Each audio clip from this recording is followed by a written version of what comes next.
You're listening to America's Web Radio on the AmericasBroadcastNetwork.com. Thank you for listening.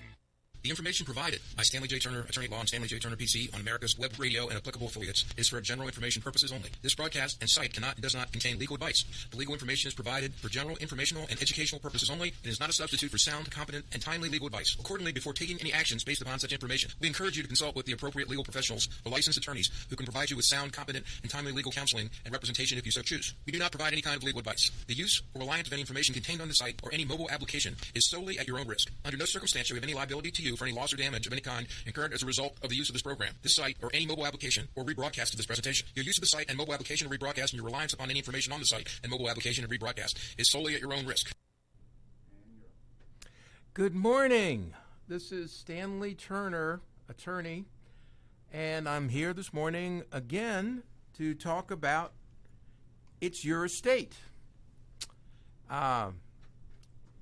It's your money, it's your estate. Now, today is December 23rd, 2020, and there's a lot going on in the world, and there's a lot going on in each of our personal lives, that to come up with a theme for the show, it's very difficult when you talk about the changes that go on in our country after elections or amidst elections. And it makes me go back to my roots as a historian.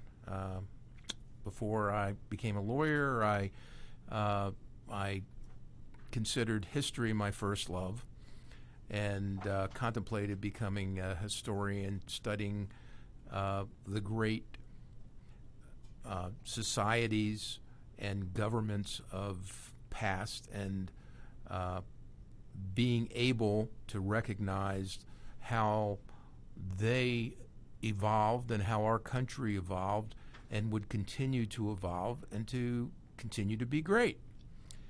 And it made me think about what has been accomplished in the last 4 years as far as what is on the way to making our country great.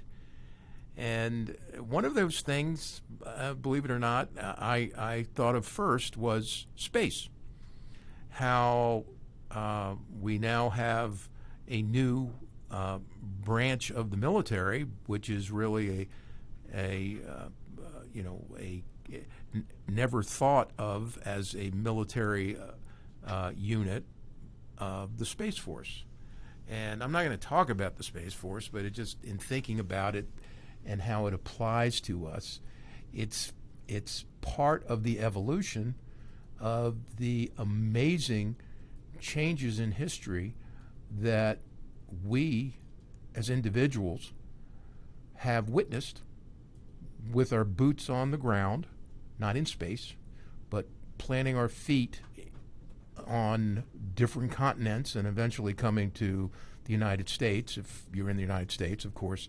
If you in radio listening land or podcast viewing land are outside of the United States, I'm sure this broadcast is coming to you with the idea that you're going to be listening to someone who's an attorney and practicing in Georgia, the state of Georgia, not the country of Georgia,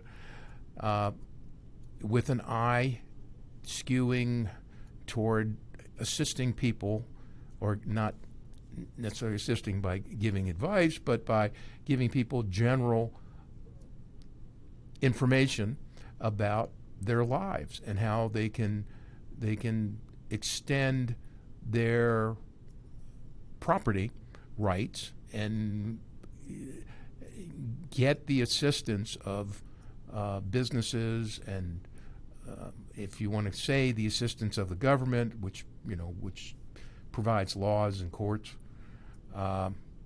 to enforce those rights. But what made me think about the Space Force was the classic government of the Republic of Venice, or as it was, as it evolved through time, Venetia, which was let's say, one of the first modern-day thalattocracies, which is a term for a state that is primarily maritime and became an empire because of their seafaring ability. Thalattocracies seldom dominate the interior of a land, but they, because of their trade, they have such a strong network that they are run by strong-minded individuals who, in this case, in Venice, were selected because of their age and because of their maturity and their wisdom and knowing the history of their country and their area of the world that failed them, that would allow them to be successful and to grow as a country in trade, to become wealthy, and to protect that wealth through the laws that the Doge, who was the selected presiding officer of the, let's call it the Council of Venice for life, would, with a steady hand, provide. Now, of course, there were a lot of countries that, and especially the Turkish Empire, that were not happy with the rise of Venice to power and did all they could to take away their stability. And there were many wars fought, and it wasn't, it was clear, up until the Napoleonic era, when Napoleon finally, took over the city, that it was going to be, it was a rough going. But they were known for their wealth and passing along that wealth and having a strong government guiding them to do that. And that was, what I wanted to introduce, that it takes a team for you to be able to pass your wealth along, or to be able to pass your estate. And when a person, let's say looking at this country, when a person had a farm and a person had assets that consisted of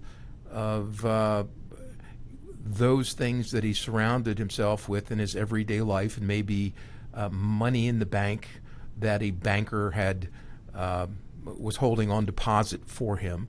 Things were pretty simple. You passed your estate along to your next of kin, and you would have a simple writing, a will, perhaps, to evidence that. And if you had a family and children, it was pretty well known who your heirs were, and there wasn't going to be any dispute if you didn't have a will as to how your property was going to be inherited. But you didn't have to do any complicated estate planning. Flash forward to today's world that we live in, and now if you work for someone, there are laws that provide that you automatically have to start a retirement plan besides having Social Security in this country, which will force you to take part of your income and put it in a 401k. And whether you wish to do that or not, most companies are setting it up that way. Now, unless you work for a company that's a subcontracting company that pays you as a subcontractor, which a lot of companies are doing to avoid having to pay benefits, insurance, provide workers' compensation through their company, but rather have subsidiary management companies be the company you actually work for. That's the workforce manager for the company that you actually provide the services for. It's a complicated world. Now, in view of the world that's changed from a thalattocracy, I'm trying to pronounce the word because it's a great word. I don't think we're going to have many individual situations where we go into space and we have to worry about colonization and our rights on the colonies there. That's probably in the future, though it might sound far-fetched, but it seems like whenever they make movies about colonization on Mars or that there are places beyond our realms, that it gets you thinking, and a lot of people just sort of live in that world, that virtual world. Now, the boots on the ground world that we actually live in, it really is important to take hold of what's going on around you. And that's, in regard to changes in laws that affect you and affect your estate. One of the biggest changes in my world, in my estate law practice, has been the change in the laws regarding powers of attorney. And that's what I want to talk to you about today. And in Georgia, in 2017, they had a new Power of Attorney Act passed, which, if you haven't had your power of attorney, if you have one, updated, or need a power of attorney, you have to really be aware of what you need to accomplish in a power of attorney.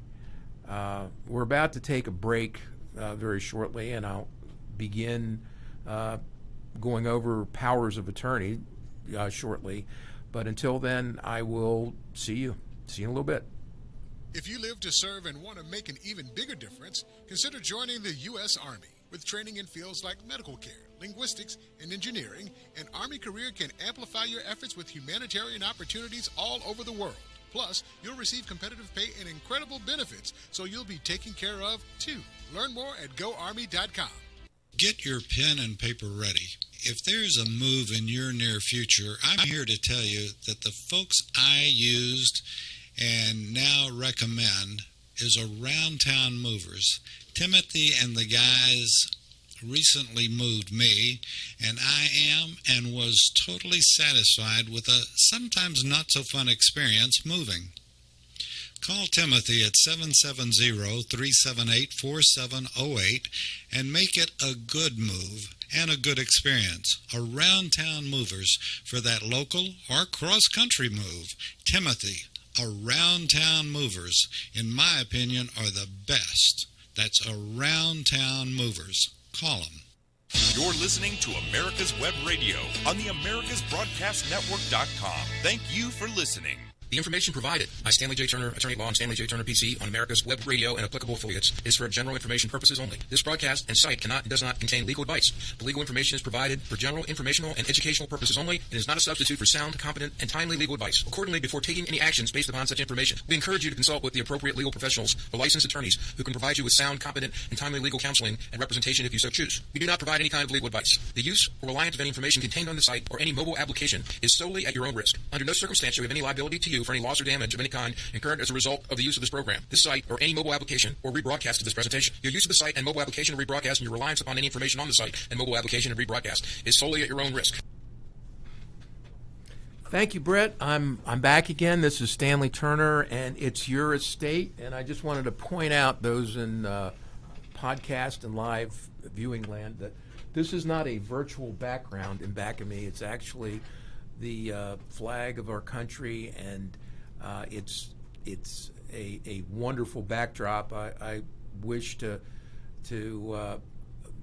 hope I am serving you as citizens of our country, and perhaps future citizens of our country, if some of you are aspiring and are going through legal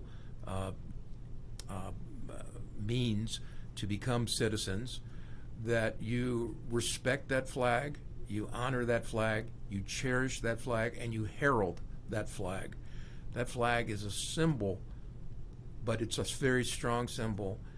And as an attorney, you take an oath to defend the Constitution of the United States, and that flag stands for the Constitution of our country, and it's a great country. Now, I'm an attorney. When you talk about becoming an attorney, you go to school, unless you're Abraham Lincoln and lived in a time where you studied to become an attorney by candlelight, and you got paid in chickens, and if you had a big tall hat like Abraham Lincoln, you could stick a chicken in your hat and go to court and not worry about getting clawed too bad by the chicken squirming around under your hat, if you could settle the case quick enough. If not, well, you may have a problem, may need to get a recess. But being an attorney is different than a power of attorney. Of course, that's I just want to talk about the in generality, the power of attorney. Power of attorney, or letter of attorney, as some places refer to it, is a written authorization to represent or act on another's behalf in private affairs, business, or some other legal matter. The person authorizing the other to act is the principal, grantor, or donor of that power. The one authorized to act is the agent, attorney, or in common law jurisdictions, the attorney in fact. You don't become an attorney at law by someone giving you a power of attorney, but you become an attorney in fact. It used to be that the term power referred to an instrument signed under seal, while a letter was an instrument under hand, meaning that it was simply signed by the parties.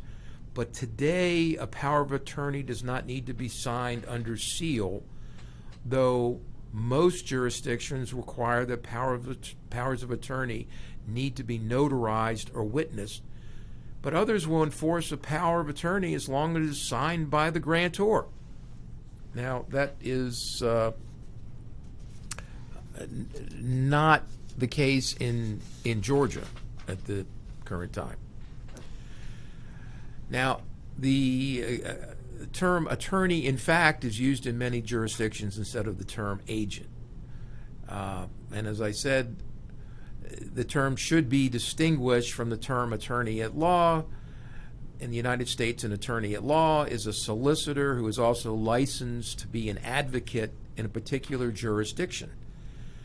An attorney in fact may be a layperson and is authorized pursuant to the powers granted by a power of attorney instrument, but may not engage in acts that would constitute the unauthorized practice of law. Now, in this jurisdiction, in many respects, the powers of attorney that you can be granted can be construed to be given the agent or the attorney, in fact, a broad range of powers that were previously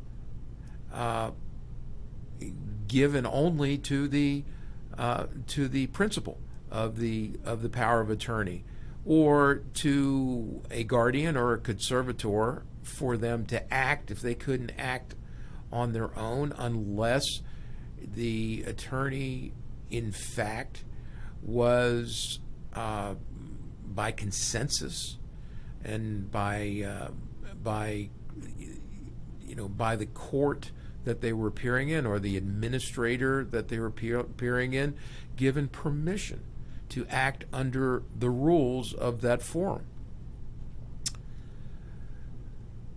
Now, there are other ways that attorney in fact is used in a insurance exchange. In laws regarding insurance, a attorney in fact can be considered a stakeholder or trustee who takes custody of funds placed on deposit with him and then uses those funds to pay an insurance claim. When all claims are paid, the attorney in fact then returns the leftover funds to the subscribers of the insurance exchange. The Uniform Power of Attorney Act employs the term agent. As an agent, an attorney, in fact, is a fiduciary for the principal, so that the law requires an attorney, in fact, to be completely honest with and loyal to the principal in their dealings with each other. When you're selecting an attorney, in fact, care must be given to that selection, because attorneys, in fact, have used their authority to steal the assets of vulnerable individuals such as the elderly. There are laws protecting the elderly. Elder abuse laws are very much effective and enforced, but oftentimes elder abuse and abuse of powers of attorney go undetected. Now, relevant to giving power of attorneys is the capacity of the grantor, and in fact, the power of attorney is dependent upon the capacity of the grantor. The grantor must be of age and have the requisite mental capacity to be able to grant the authority for someone to act and to be given permission to create the power of attorney. For example, a person suffering from Alzheimer's disease or a head injury in a car crash may be, while they're suffering from that, lack the mental capacity to be able to grant a power of attorney. Or in some cases, when you have a power of attorney, you can limit the duration of the power of attorney so that when you become affected by a loss of mental capacity, that it will no longer be effective. That is kind of defeating the purpose of the power of attorney in exchange for that protection, because in most situations nowadays, people, though not following the example of the elderly being those who are most looked upon as the leaders of the Venetian community, as I was talking about before the break, people need the protection of someone they trust when they do become unable to handle their affairs and can't remember even giving someone the permission to handle their affairs, by creating specific conditions that the agent will be able to continue with representing them as their agent and having permissions to represent them under the power of attorney. Now, this type of power of attorney is commonly referred to as a durable power of attorney. If someone is already incapacitated, it is not possible for that person to execute a valid power. Although in some jurisdictions, it may be possible for someone to have the capacity to execute a power of attorney, even if they do not have the capacity to make the decisions that they are delegating. In other words, the distinction is, if you want to have someone make your decisions for you, whether you're incapacitated or not, you can delegate your authority to make a power of attorney to someone that you trust to have a power of attorney to make a continuing power of attorney for them to act under certain circumstances. Now, the difference is, if someone is already incapacitated and they don't have the capacity to make decisions they are delegating, often the only way for a party to act on their behalf is to have a court impose a conservatorship, or as referred to in some jurisdictions, a guardianship of the property of an individual, of an incapacitated adult individual, as differing from a conservatorship for a minor, which has nothing to do with the minor being incapacitated because of mental incapacity, though it certainly would be a viable reason to have a minor conservatorship. Minor conservatorships are usually put into place for a minor who's not of age, and until they are of age, they need someone to handle their property because of an inheritance or some type of property settlement, to name just a couple of asset managing incidents of ownership of a minor's property that need to be protected and court supervised. I'll be back shortly with some information about the types of powers of attorneys and the powers of attorneys that are prevalent now that you should have if you live in Georgia and have an outdated power of attorney. This is Rocky Blyer, and I hope you'll make plans to join us on January 28th for Warriors for Hope. I'm thrilled to be a part of this virtual fundraiser for St. Jude Children's Research Hospital and Warrior to Citizen. These organizations do so much to support veterans, first responders, and families who've been touched by pediatric cancer. I'd also like to thank David Moxley and his show, David's Pick, here on America's Web Radio, for supporting Warriors for Hope. And I know you'll want to join in and support this event as well on January 28th. So visit warriorsforhope.events. That's Warriors and the number 4, Hope.events. You can make a gift and reserve your seat for this virtual benefit. Again, that's Warriors and the number 4, Hope.events. Thanks for your support, and I'll see you at noon on January 28th.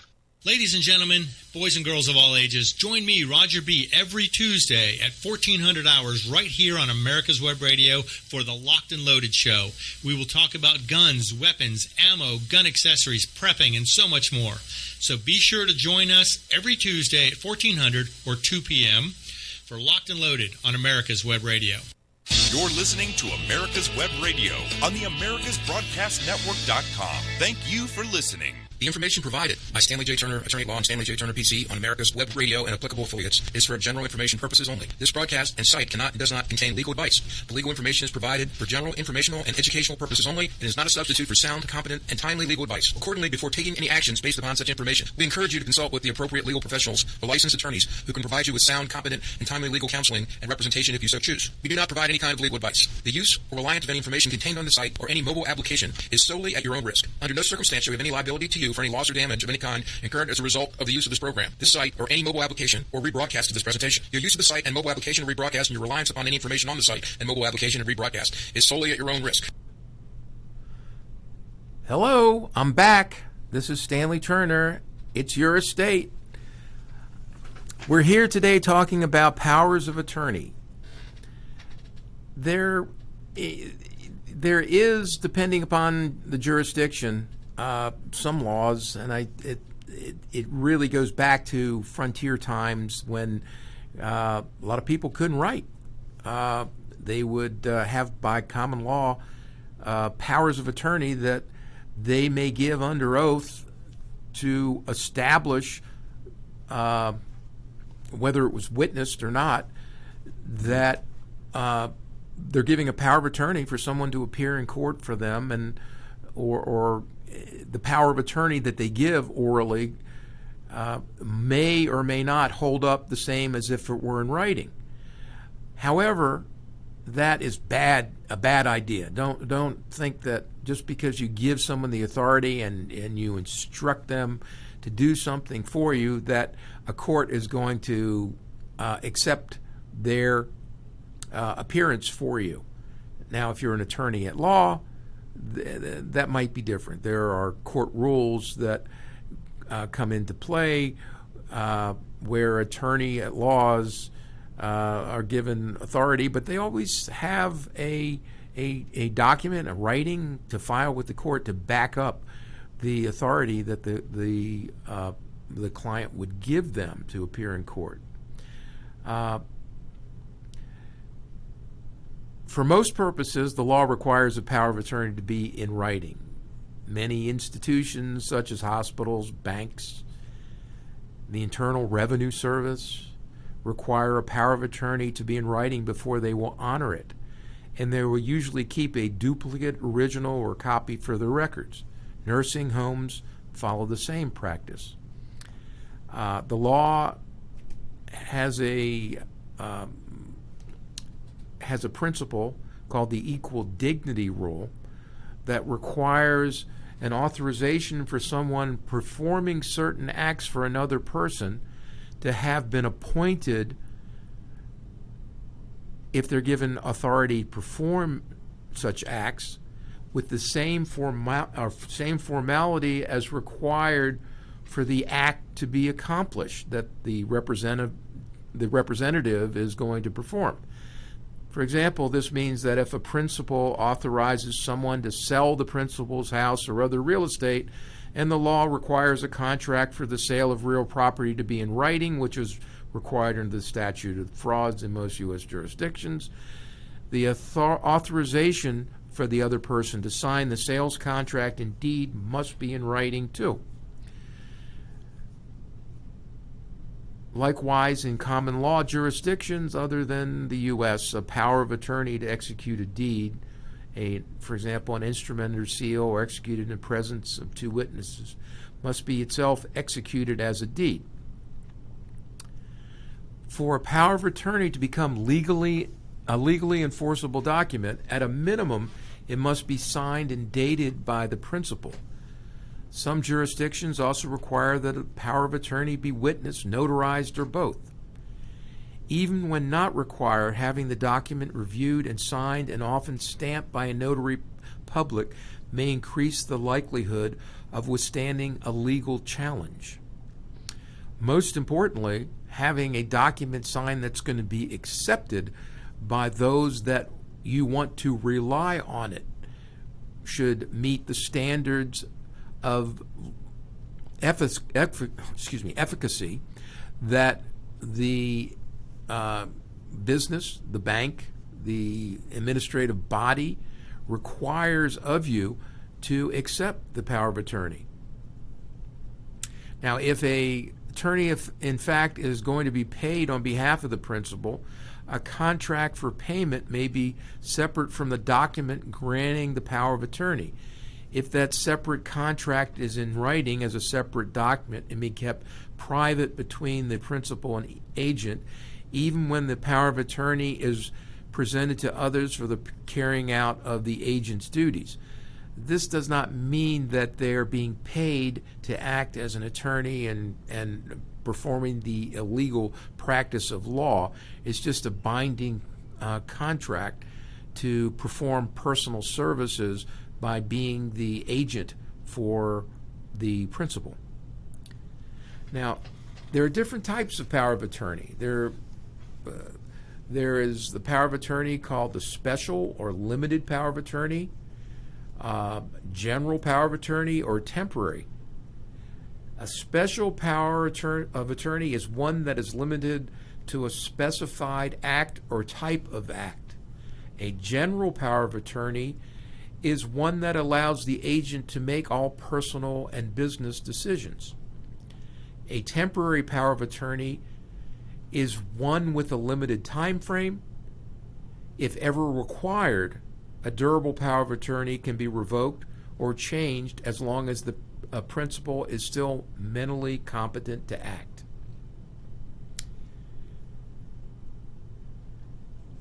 Now, going back to common law principles, a power of attorney under common law became ineffective if its grantor died or became incapacitated, meaning unable to grant such a power because of physical injury or mental illness.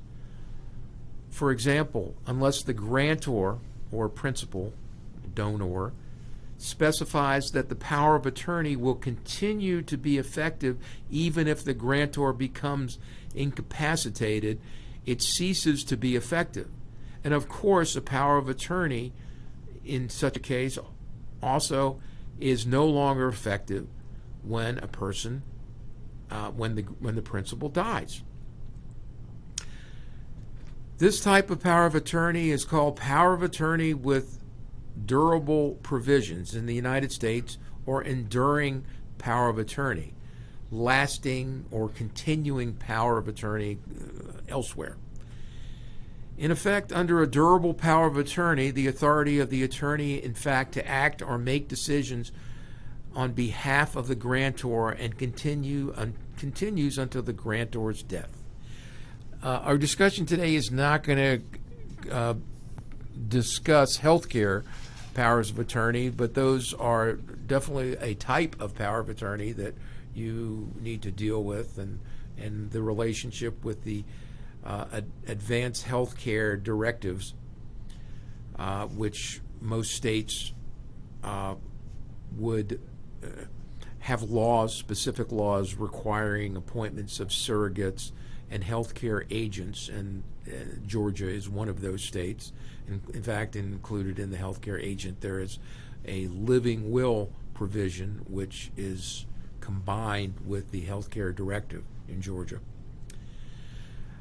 Today we're talking about general powers of attorney, and one of the things that you can do when you grant a power of attorney, and in some U.S. states and other jurisdictions, it is possible to grant a springing power of attorney, a power that only takes effect after the incapacity of the grantor or some other definite future act or circumstances. After such incapacitation, the power is identical to a durable power, but cannot be invoked before the incapacity. This power may be used to allow a spouse or family member to manage the grantor's affairs in case of injury or illness, and where the grantor is unable to act. If a springing power is used, the grantor should specify exactly how and when the power springs into effect. As the result of privacy legislation in the U.S., medical doctors will often not reveal information relating to capacity of the principal unless the power of attorney specifically authorizes them to do so. Determining whether the principal is disabled enough to initiate this type of representation is a formal process. Sometimes it is short-circuited by the own initiation of powers that the principal makes, designating a family member or their own agent to, in their opinion, to make the determination that a grantor is incapacitated.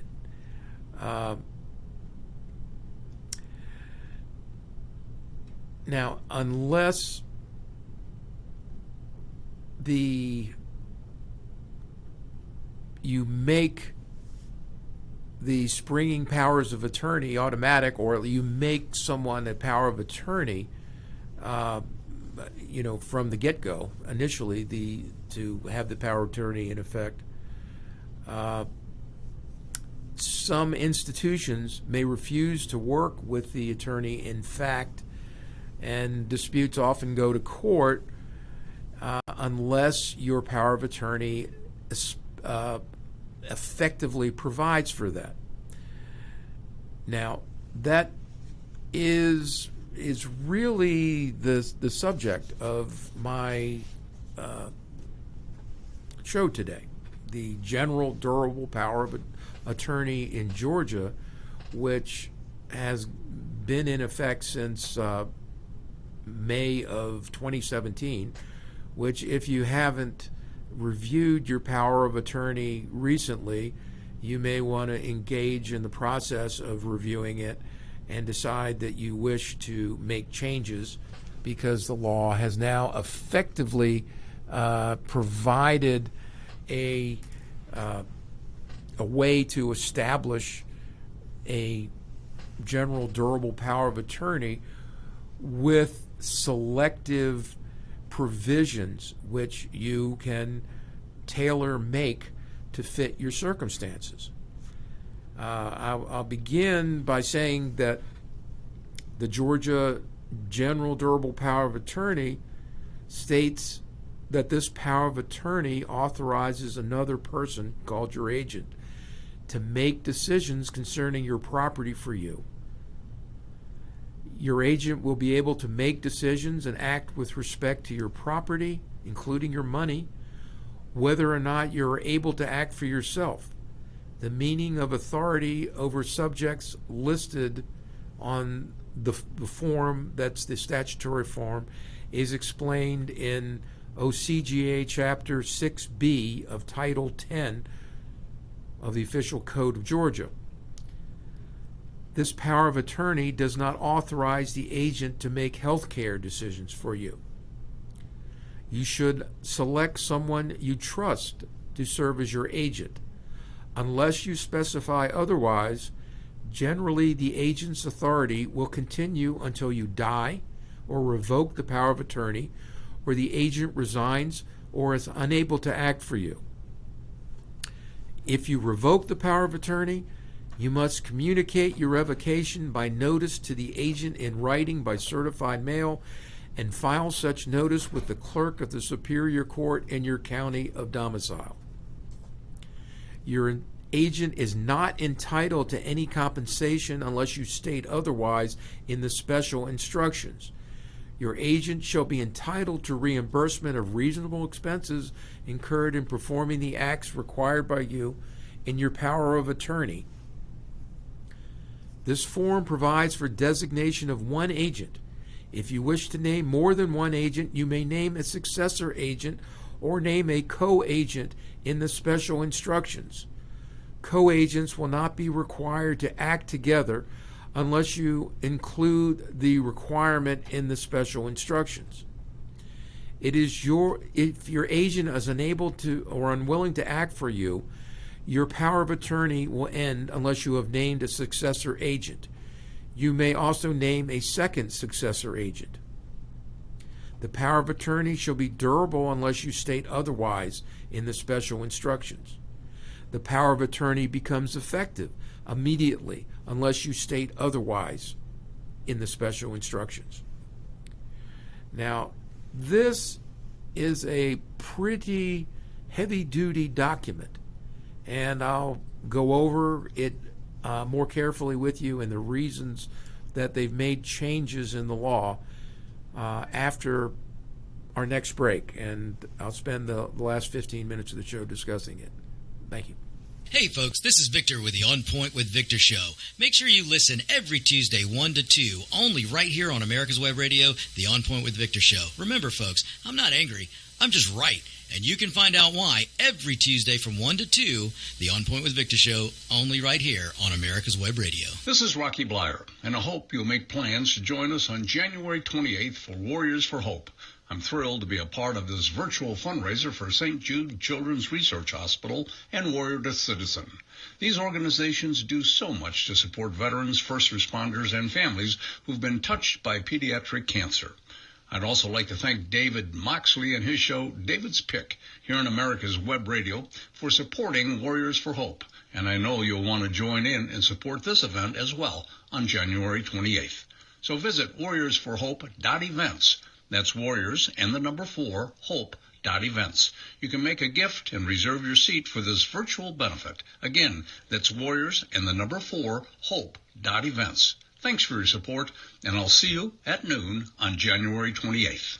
You're listening to America's Web Radio on the AmericasBroadcastNetwork.com. Thank you for listening. The information provided by Stanley J. Turner, Attorney at Law, and Stanley J. Turner, PC, on America's Web Radio and applicable affiliates, is for general information purposes only. This broadcast and site cannot and does not contain legal advice. The legal information is provided for general, informational, and educational purposes only and is not a substitute for sound, competent, and timely legal advice. Accordingly, before taking any actions based upon such information, we encourage you to consult with the appropriate legal professionals or licensed attorneys who can provide you with sound, competent, and timely legal counseling and representation if you so choose. We do not provide any kind of legal advice. The use or reliance of any information contained on the site or any mobile application is solely at your own risk. Under no circumstance do we have any liability to you for any loss or damage of any kind incurred as a result of the use of this program, this site, or any mobile application or rebroadcast of this presentation. Your use of the site and mobile application or rebroadcast and your reliance upon any information on the site and mobile application and rebroadcast is solely at your own risk. Hello again. This is Stanley Turner. I'm back with you, and I'm discussing the relatively new Uniform Power of Attorney Act, which was effective in Georgia, in the state of Georgia, as of July 1st, 2017. The legislature, of course, met in May of that year to work on this, and they, in their ability to take recommendations from the various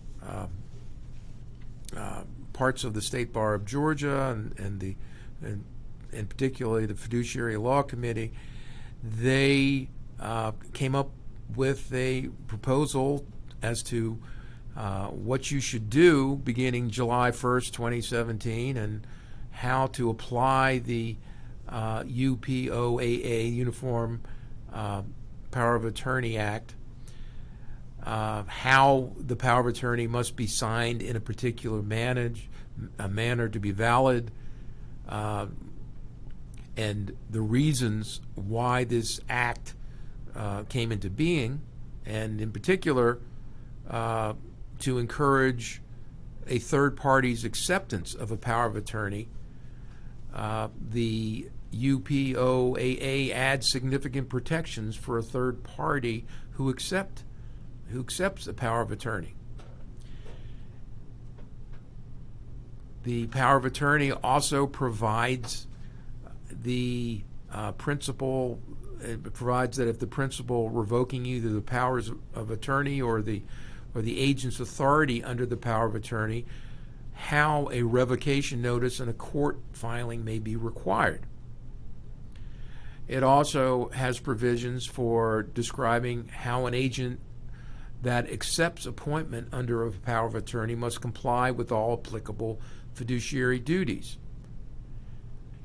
It also has provisions as to how co-agents may have an affirmative duty to act to protect the principal's best interest. The Uniform Act expands the options for obtaining court scrutiny of an agent's actions and for holding an agent liable for damages suffered by the principal. The Act also has provisions to force acceptance of the power of attorney if certain conditions are satisfied. Now, what should you have done beginning July 1st, 2017? Well, just because this new law went into effect doesn't mean that your old power of attorney executed in Georgia was no longer valid. In fact, There are many versions of power of attorneys that have been executed over the years that haven't been brought up to date over the course of time with changes in attitudes. As Jimmy Buffett used to say, changes in attitude, changes in latitudes.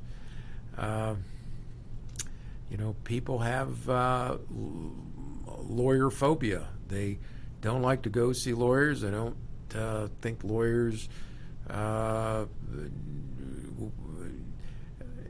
they think lawyers will perform a walledectomy every time you go see them.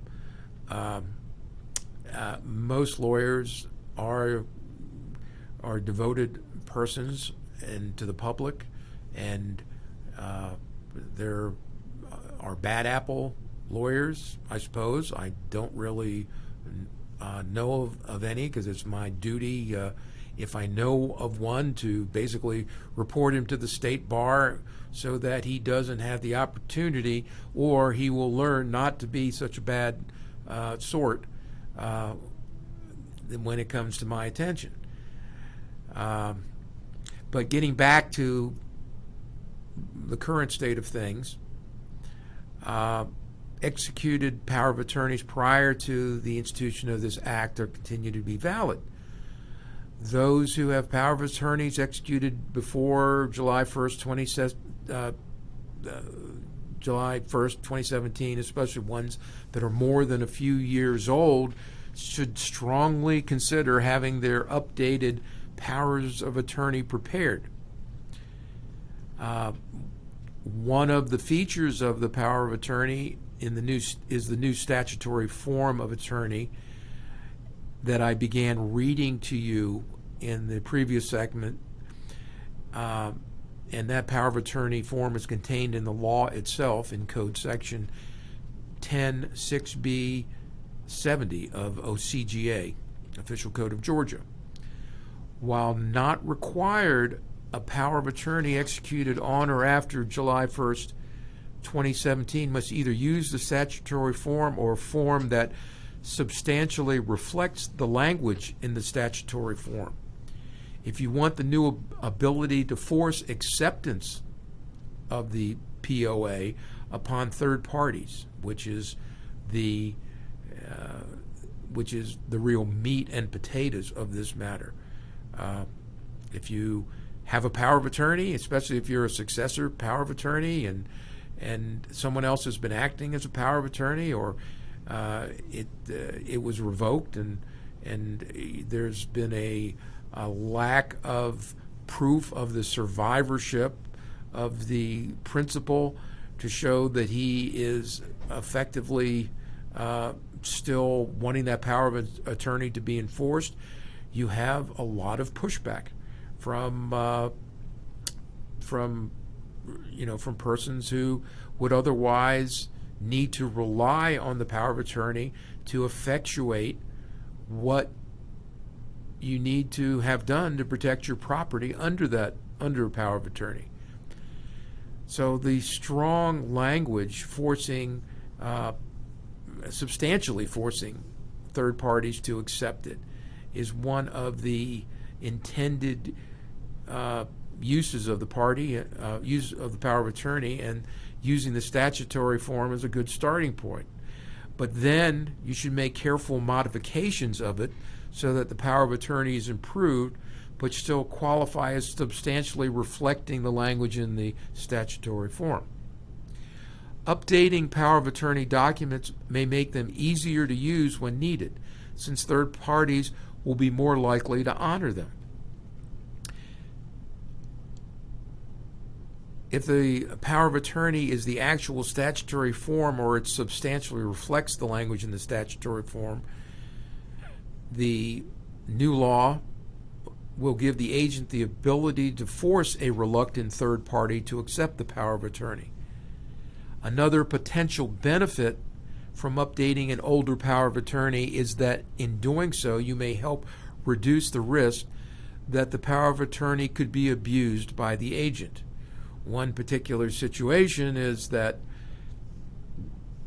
in the older power of attorney forms, you basically initialed or signed carte blanche many powers that you basically saw that you could give the authority to an agent to use and not restrict him from doing some things. And if you were not careful, you were giving the power of attorney to change your estate. It's hard to give someone the power of attorney to change a trust, because a trust may control whether you can give someone that authority or not. But that's another matter. But a lot of times there on the older power of attorney forms, you were giving willy-nilly the agent the power to change life insurance provisions, to change beneficiaries of life insurance policy, to change estate planning that you may have done, that you may have put into effect, and the agent may have undone what you may have wanted to do, but were not careful to protect yourself. Now, in general, the powers of attorney created before July 1st, 2017, and those created on or after July that are not covered by the UPO still would be subject to pre-July 1st, 2017 law. Now, the UPOAA only applies to general financial power of attorneys that are written and created by an individual after July 1st, 2017. A power of attorney must be signed in a particular manner to be valid under the new act. To be valid under the new act, a Georgia power of attorney must be signed by the principal, attested and signed by one or more witnesses, and a notary public. If you're giving the agent, of course, authority to borrow money against real estate or to transfer money under real estate, you may have to have at least two other witnesses besides the notary public witness that. Now, I'm going to run out of time explaining this, and I apologize for not being able to go into greater depth and to greater emphasize the need to update your documents. But I encourage you to talk to your attorney or whoever you depend upon for advice about these matters to protect your estate. Until the next time when I can talk about protecting your estate and the circumstances under which you can protect it by power of attorney, I will be hoping to see your smiling faces. And yes, you out there with the shiny teeth, you may need a power of attorney to pay your dentist if they turn yellow. So make sure you put special, no, I'm just kidding. But you have all sorts of special provisions you can put in power of attorneys now. So I encourage you to look at what you need to do. And I thank you very much for listening to me and giving me your time today. You're listening to America's Web Radio on the AmericasBroadcastNetwork.com. Thank you for listening. Hey folks, this is Victor with the On Point with Victor show. Make sure you listen every Tuesday 1 to 2, only right here on America's Web Radio, the On Point with Victor show. Remember folks, I'm not angry, I'm just right. And you can find out why every Tuesday from 1 to 2, the On Point with Victor show, only right here on America's Web Radio.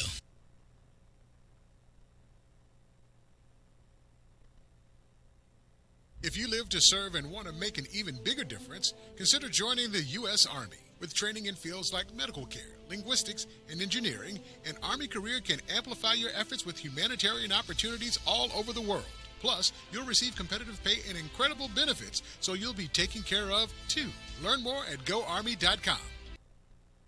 You're listening to America's Web Radio on the AmericasBroadcastNetwork.com. Thank you for listening.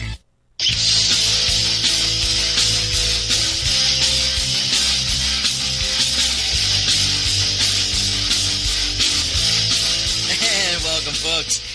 Here we are, Christmas week. Christmas week. You know, I love this time of year, and I know it might be a little harder to be cheerful, but guys, you gotta pause amongst all this ridiculousness that's going on. You gotta pause and remember and enjoy this week. Enjoy Christmas. Take a moment to remember what Christmas is like this, to actually see the Christmas star. So Look it up if you didn't get to see it last night. But that ought to bring some cheer to your heart. That ought to bring some hope to your, if you're feeling hopelessness. Let it remind you what Christmas is, and let